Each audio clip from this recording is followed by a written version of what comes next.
The dublab Spring Membership Drive is happening now and throughout the month of May. If you enjoy the dublab archives, help us continue by donating today and become a member. For more details, visit dublab.com/membership. Hello and welcome to In Conversation, a dublab podcast where each week we will bring you interviews from the dublab radio archives.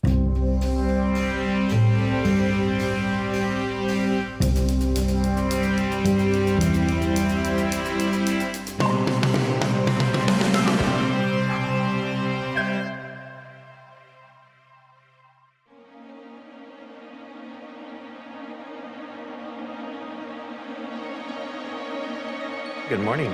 Good morning, Mark. Thank you very much. It's great to be here, really. Yeah, thanks for coming. And you just arrived in Los Angeles last night. Last night, yes. Yeah. Wonderful. I'm happy to be here, really. And thank you for the interview. Oh, thank you. It's a great promotion. Thank you so much. Thanks for coming. So the piece we started off with is the song The Shepherd with the Flute. And that's the lead song on your album, Love and Peace. Can you tell us a little bit about that piece? Yes, The Shepherd with the Flute is actually my first composition. Wow. When I start my career as a composer, just to start writing up my own music. So The Shepherd with the Flute is a music which was first written by the late Professor Ashanafi Kabbada, an Ethiopian scholar and composer. So he was, when he passed away, he was the reason just to make me start my own music. I'm classically trained. I play classical repertoires, but he was a great contributor for Ethiopian music, so I decided just to pay a tribute. So The Shepherd Flutist was his original composition. Then by taking fragment of the theme from his composition, I tried to make a kind of tribute for him. So it is a music for peace, love, it's a dream music. Hey, those are, that's the best kind of music. Yeah, thank you so much. But it's based on Ethiopian modes, Ethiopian tunes. It has such a expansive and just beautiful kind of unfolding, and you can feel this sense of peace and nature. Exactly, yeah. Which is wonderful. It seems like, the name of it has a very natural kind of feeling to it, and the sound was his work inspired by a specific place in Ethiopia, or was it just a general sense? Well, I think it's a general sense of creating his emotion, his feeling about the music, what was he's doing. But taking it from him, I was just, it's a kind of reflecting the rural Ethiopia, the people who lives there with a very limited wish for their life, but something very exciting, they're with a very clean heart, whenever they see people coming from the city, how they smile, how they approach the people is very original, very normal. So it's a kind of reflection of sincerity, purity. Yeah. So just I wish we have, and everybody feels the same way. Of course, normally human beings are created just with a good intention and to keep that feeling in our life. So I tried just to put it in a kind of dream just for every human being.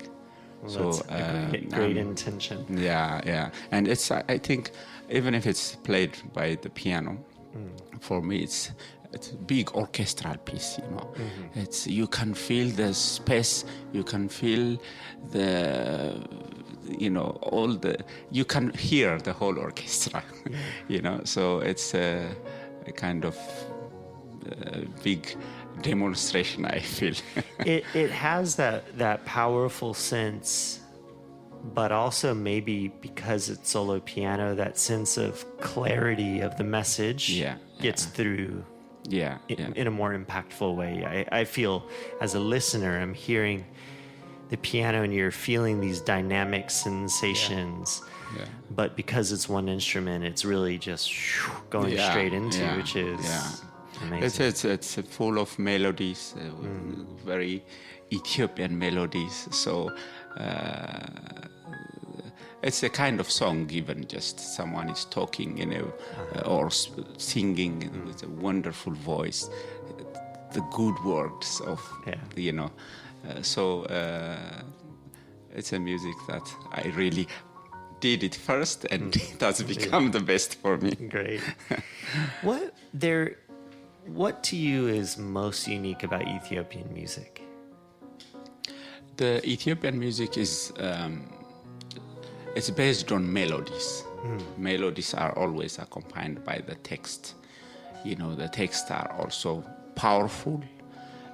So just to be able to express the text, the music is just behind supporting that, the text. So the Ethiopian music first, the modes are different, We have some unique modes on which we sing. It's based on pentatonic, it's 5-tone music.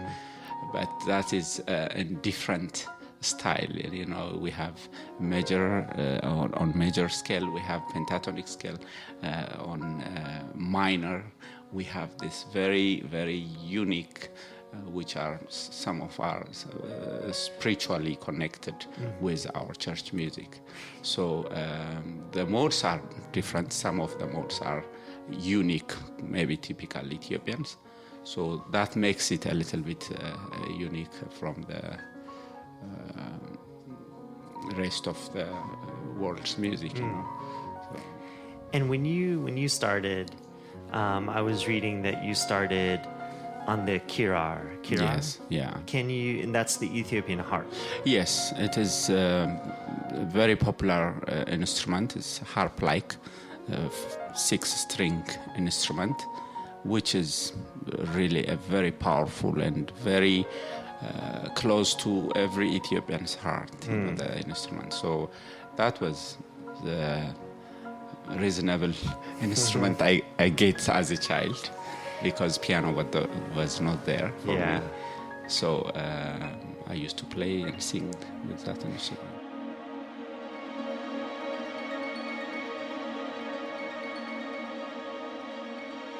I used to sing as well, because that instrument is normally played accompanied by singing. So I used to do that as well. And tell me about when you first came in contact with actually playing the piano. When you first started playing the piano, how did that come about? Yeah, that was very, very accidental. I never had the chance or the privilege to be exposed to the piano or this classical instrument, classical music, never heard before. So when I was 16 years old, with all the love of music I developed as a child with the krar, then I went to music school at the age of 16. We have the only music school in Ethiopia. Then when I went there, I just discovered all this instrument like krar, violin, cello, piano, all these wonderful instruments. Then when I listened piano, then I said, wow, this is it. Wow. Yeah, and we had I had 5 weeks of training just before you joined the school. They had to check you with those weeks, how musical you are, so piano was a fundamental instrument just to give you some orientation. So I said, wow, after 5 weeks, this is the instrument. If not, I'm going to leave this school. Wow. All right. And then that happened to be my life, really. And when you started studying the piano, were you interpreting, was it Ethiopian music, pentatonic scales? Were you playing in the same manner, the same scales that you were playing on the kirar on the piano? No, that school was really giving the basic orientation of classical music. Okay. You know, we had Bach, we had Czerny, we had Beethoven, you know, all this in a small level. We were introduced to Western classical music. So actually, Ethiopian music was given on a traditional instruments side. So, but basically, we had to learn the instrument with the culture of classical interpretation. So that's where, I heard the classical music, by reading and also listening at the library. And then that's how I developed it for 4 years. Then traveled to Europe, to Bulgaria, where I start actually the real meaning of music, because it's a very difficult career to deal with, and also with a level, it is very low level. I went from Ethiopia. It was something very difficult, but that's another story. Well, I'd like to pause just really quickly because we're getting deep in some really great conversation. But I want to remind people tomorrow night and introduce this. Tomorrow night here in Los Angeles, we have Girma Yifrashewa, who's here with me now, who's going to be performing an evening of Ethiopian classical music on piano. This is presented by our great friends Radio Afrique. Rani De Leon hosts a monthly dublab radio show, and Sunny Abagaze is a great friend as well. Dexter Story, the Story family, who are such wonderful hosts and music supporters, and also Azla Vegan, and they're going to be cooking some vegan food throughout the night. This is happening tomorrow night here in South Pasadena, just very close to where our studio is here in Silver Lake, and the concert is sold out, which is a beautiful thing. Good sign. The sad part of that is that if you're listening now and you don't have tickets, you might start to have a tear falling from your eye, but we urge you to please wipe that away, because it looks like there's going to be some $10 tickets that are going to be made available with lawn seating, and they're going to actually open the windows of this beautiful venue, the Carriage House in South Pasadena, and you'll be able to, under the open sky, partake of the music and the friends. So you can bring blankets and bring a jacket and sit in the adjacent lawn, and the view and speakers, etc., will be very wide open, so you can enjoy the concert. Those are available at the door, so you can get those at the door. More information on the concert you can find at dublab.com/events. We have it on our events page, but you can also visit our good friends at Radio Afrique. They're doing such incredible concerts as of late, and I urge you to check them out. It's rafrique.com, RAFRIQUE.com, rafrique.com. And so big thanks to Radio Afrique for making this possible.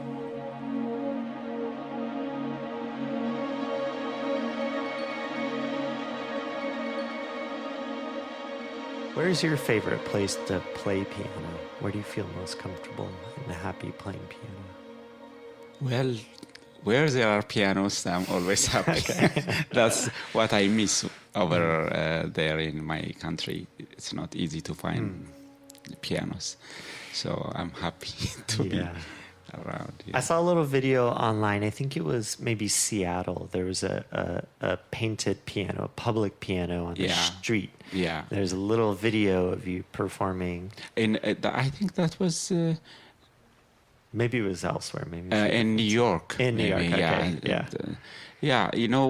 I don't pass just easily. If I see pianos, I tried in New York, for example, while we were walking with Tommy, we saw pianos every 500 meters, in the park.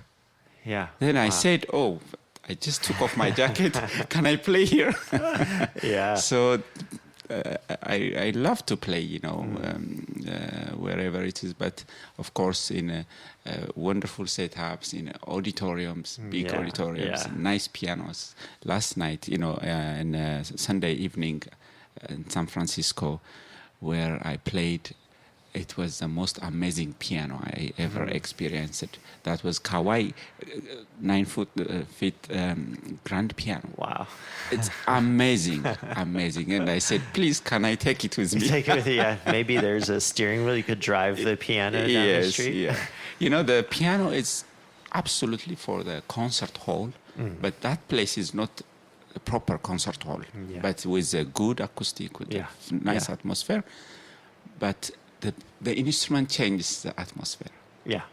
So I was so happy just to communicate with the audience with such a wonderful sound. Oh, that's great. So, do you also teach music? Yes, I until recently I used to teach at the Addis Ababa University, where I brought up, at the music school. But as I travel, have commitment in just exposing or promoting my talent, it is. I found it a little bit difficult to be in teaching and also performing because for the performance I have to go out of Ethiopia.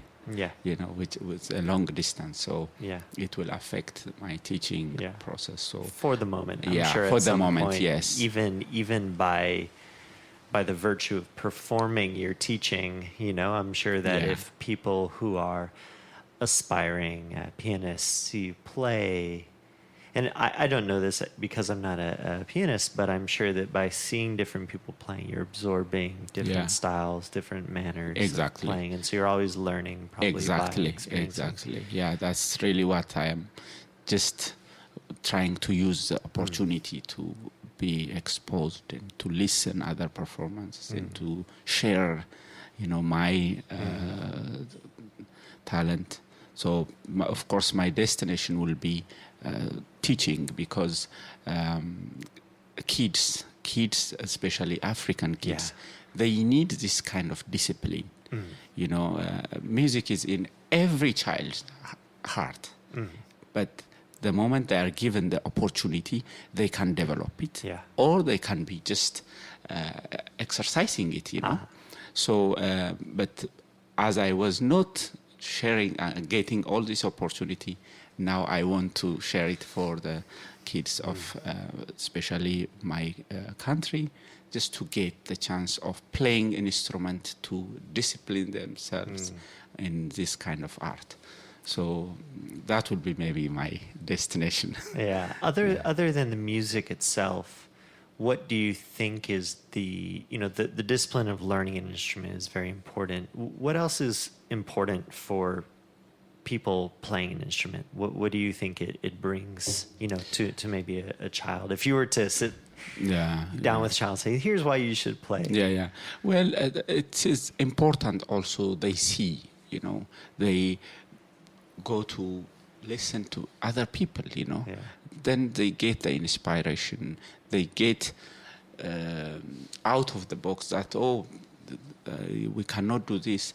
They will be really very open. So it's important that they experiment all these stage activities, for it can be poetry reading, it can be theater, play, it can be music, singing, but this kind of activity is not there. Yeah. So in all the disciplines, I think the kids should get the opportunity to come out and express themselves from childhood. Then they find themselves easily in the discipline they are into. So I think this is very important for a nation, just to... Yeah, positive growth. Exactly. And so you mentioned you might like to play ambasel. Yeah, why not? Yeah. Can you, would you like to preface the song, or do you want to tell people about it afterwards? Well, it's better maybe just to tell a little bit of the inspiration of that piece. Ambasel is mainly it's a mountain in the northern part of Ethiopia, in Wollo.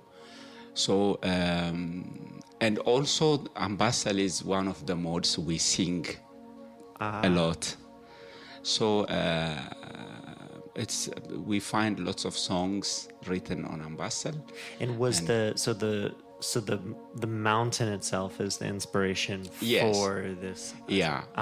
So on my context, I tried to when I listen or when I just think of ambasel, I remember a mountain. So naturally, I'm in love of mountain. I love mountains, where you get peace. It's such a kind of calm atmosphere. Of course, when you try to climb up, the difficulties, the danger you have. So I tried to put it on my piano. But just the atmosphere, that big, magnificent nature, you can go and relax, with such a uninterrupted feeling. So I have also melodies which express ambasel, very popular melodies on our songs. So this was the idea, just to reflect mountains, the nature of mountains, the grace, the beauty, the calmness. Yeah. Maybe someone right now is listening to this on a mountain, so you're getting the full experience. Or if you're not on a mountain, maybe you're lucky enough to be able to have a view of a mountain. Exactly. Now. So maybe do that, or just close your eyes and picture you'll hear this mountain ambasel. We have Girma Yifrashewa here in the dublab studio, so happy to have him here with us.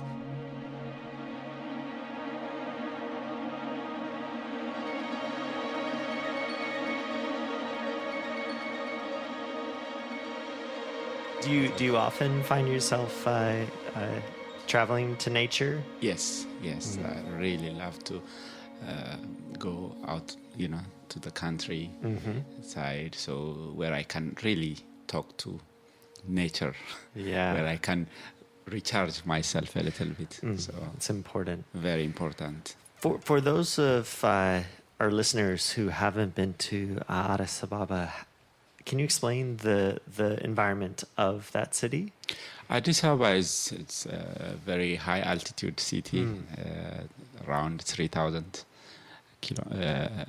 meters above the sea level, and the weather is absolutely very wonderful. It gets chilly in the morning and evening as well. But during the day, you have some very not very hot, but a little bit dry weather. But it's a wonderful place to visit. Ethiopia, especially to go to the northern part of Ethiopia. You get all the nature, really. That's a Semen mountain.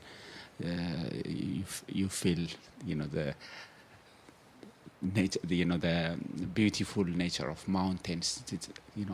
Which is you can even finish it, So I think it's a beautiful place to see the nature and also the history. It's, lots of history in our country. So I love to invite through my music Great. all travelers to visit also Ethiopia. Yeah, we definitely are traveling along with you through the compositions and feeling that landscape. Yeah, For sure. exactly. Yeah, and yeah. maybe you'll encounter a shepherd with a flute if you happen to actually make it there yourself. Yeah, you're right. You're right. It will give you a kind of connection between the music and Yeah. yeah. So you feel this realistic feeling, you know. I love realistic paintings, you Yeah. know, the landscape, you know, with something related to nature. So that is my music as well. So Great. yeah.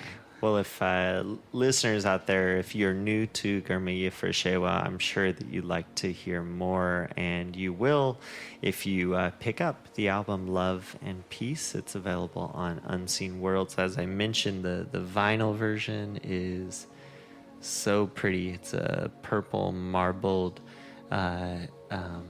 vinyl and a great pattern. Kind of Ethiopian art pattern Yes. here in the middle. Yeah. So I urge you to beautiful. pick that up. I didn't see that. So nice, yeah. Yeah.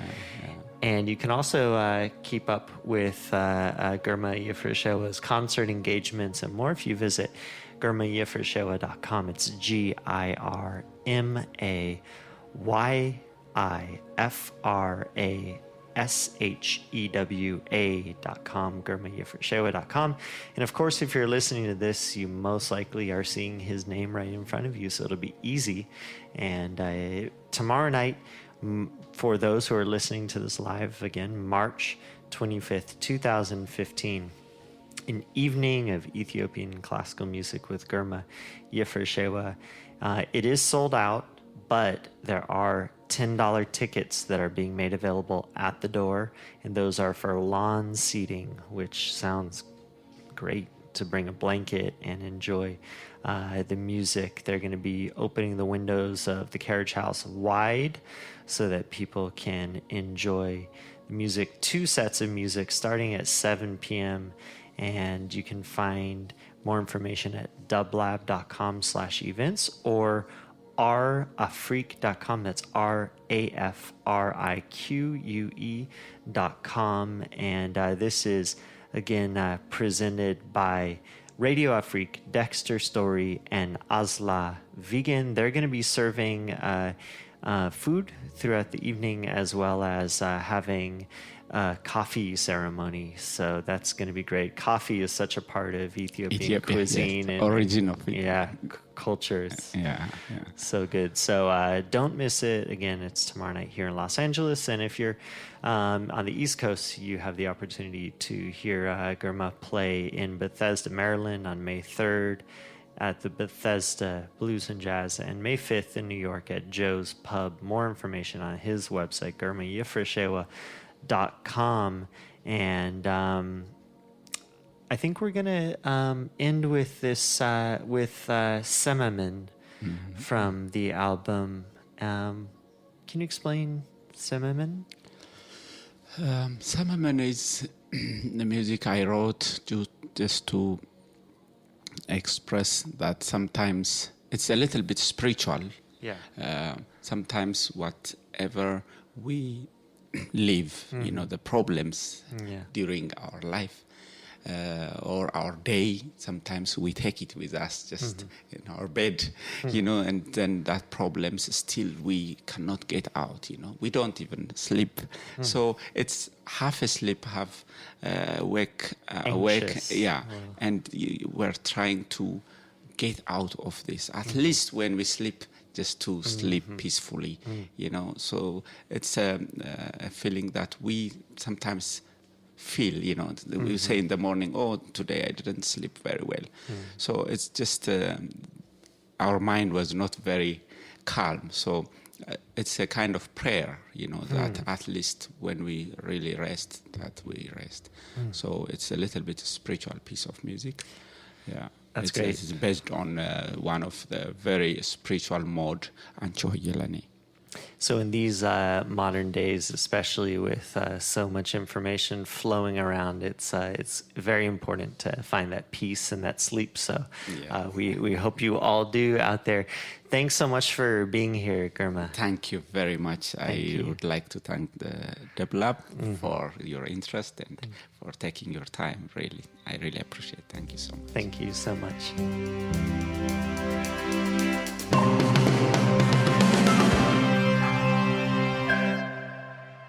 In Conversation was produced by Dublab, a nonprofit radio station broadcasting live from Los Angeles since 1999. Sound editing and theme song by Matea Baim. For more programming, visit dublab.com. And thank you for listening.